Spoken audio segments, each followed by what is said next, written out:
উচ্চ রক্তচাপের মূল তিনটি কারণ, একটি হচ্ছে রক্তের ভলিউম বেড়ে যাওয়া বা রক্তের পরিমাণ বেড়ে যাওয়া, আরেকটি হচ্ছে রক্তনালী সংকুচিত হয়ে যাওয়া যেটা স্ট্রেসের কারণে ঘটে, আর হচ্ছে রক্ত থাকার জায়গা কমে যাওয়া যেটা কিনা রক্তনালীতে চর্বি জমে ঘটে।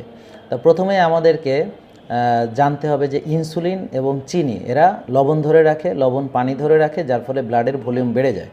তা আমরা এটা থেকে বাঁচার জন্যে ভাত, রুটি, ফল, দুধ, কার্বোহাইড্রেট জাতীয় খাবার, মিষ্টি জাতীয় খাবার পরিহার করব, প্রসেসড ফুড, ডুবো তেলে ভাজা এগুলো অ্যাভয়েড করব। রোজা রেখে ব্যায়াম করলে আমাদের রক্তনালী ক্লিন হবে, চর্বি বার্ন হবে, রক্তনালী পরিষ্কার হবে।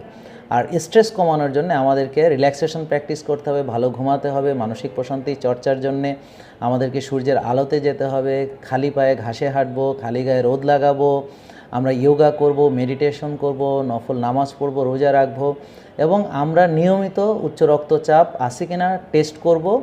পরীক্ষার মাধ্যমে ব্লাড প্রেশার মেপে আস্তে আস্তে প্রেশারের ওষুধ